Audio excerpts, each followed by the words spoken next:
بسم اللہ الرحمن الرحیم۔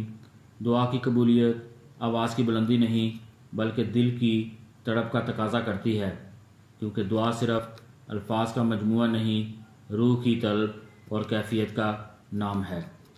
ہمیشہ دعا مانگتے رہا کریں، کیونکہ ممکن اور ناممکن تو صرف انسان کی سوچ میں ہے، اللہ کے لیے تو کچھ بھی ناممکن نہیں ہے۔ کوئی انسان کتنا بھی گناہگار کیوں نہ ہو، اللہ اس کے لیے دعا کا وسیلہ، توبہ کا راستہ اور رزق کا دروازہ کبھی بند نہیں کرتا۔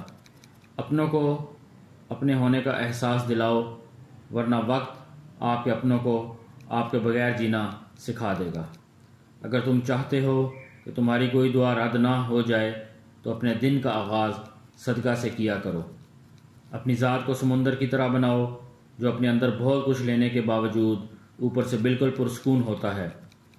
جو چھوٹی مصیبتوں پر صبر نہیں کرتا، اللہ تعالیٰ اسے بڑی آزمائش میں مبتلا کر دیتا ہے۔ انسان کی دو فضیلتیں ہیں، عقل اور زبان۔ عقل سے فائدہ حاصل کرنا اور زبان سے فائدہ پہنچانا ہے۔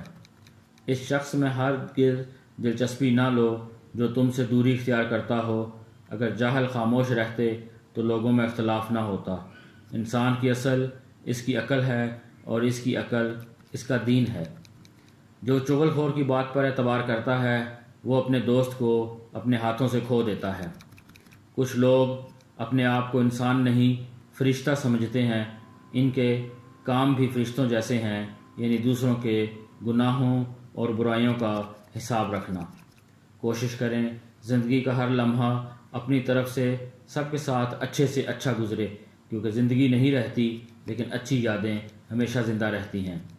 خوبصورت چہرہ بھی بوڑھا ہو جاتا ہے، پرکشش جسم بھی ایک دن ڈھل جاتا ہے، لیکن ایک اچھا انسان ہمیشہ اچھا انسان ہی رہتا ہے۔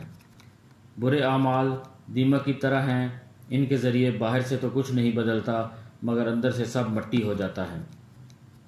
لوگ کہتے ہیں حیا آنکھوں میں ہونی چاہیے، پر میرا خیال ہے کہ حیا کردار میں زیادہ ہونی چاہیے، کہ آنکھیں کبھی بھٹک بھی جائیں تو مضبوط کردار آنکھوں پہ قابو پا ہی لیتا ہے۔ شیشہ اور رشتہ دونوں نازک ہوتے ہیں، مگر ان میں ایک فرق ضرور ہوتا ہے۔ شیشہ غلطی سے ٹوٹتا ہے اور رشتہ غلط فہمی سے۔ خوبصورتی تو ختم اور تبدیل ہو جاتی ہے، لیکن سیرت نہ تو ختم ہوتی ہے نہ تبدیل۔